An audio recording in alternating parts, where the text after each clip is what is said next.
Okay, everyone, Titus Stanley here. We are going to talk about drums today. And I have played the drums since I was 11 years old, and it is one of my most favorite things in the entire world to do. I played in band on drumline. I played in several churches over the years. That's mainly played in churches when I was younger and learned a lot about being able to play in a band and play music with other people. And it's just an unbelievable amount of fun, and I've learned quite a bit about the drums and continue to learn about the drums. And I am not by any stretch of the imagination the master of the master drummers, but I just kind of wanted to go over a few fundamental things about the drums, and later on we can get into some more in-depth things about the drums, like how to tune the drums and stuff like that.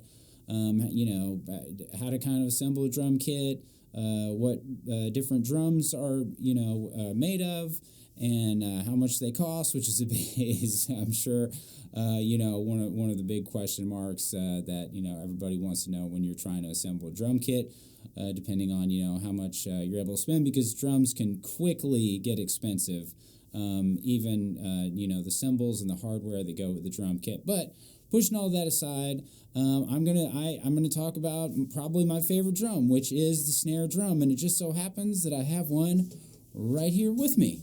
And this is a Pearl Modern Utility snare drum. I think it sells for about $200, and it's a great little drum. I don't use it much. I don't want to take the primary drum off my kit that I usually use. It's a Sonar maple drum.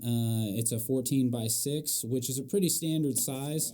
This is actually kind of considered a soprano snare.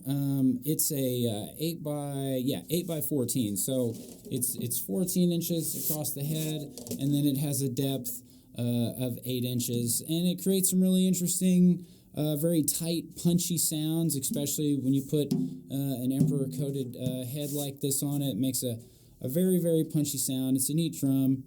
It's made of maple, and it's a neat sounding drum. But as far as why they call it a snare drum, you probably guess it. It's because it has snare wires that run across the bottom of it here.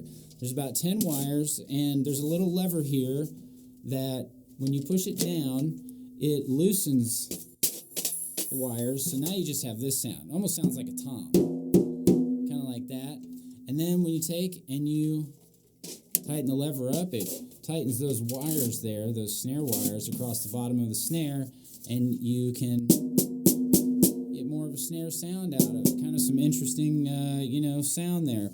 And so that's kind of about it. I'm trying to think how many lugs are on here. Yeah, there's 6 lugs, and you use these lugs here to go around the kit and tighten this drum and tune the drum. Like I said, this is a coated head on top. This is the part of the drum that you hit, and then you have a clear head on the bottom there that the snare wires run across. And I'm going to talk about more about drums, and so I just thought I would start off with the snare because it really is probably my favorite drum on the entire kit, and so I thought it'd be a good way to get things started. So thanks for watching.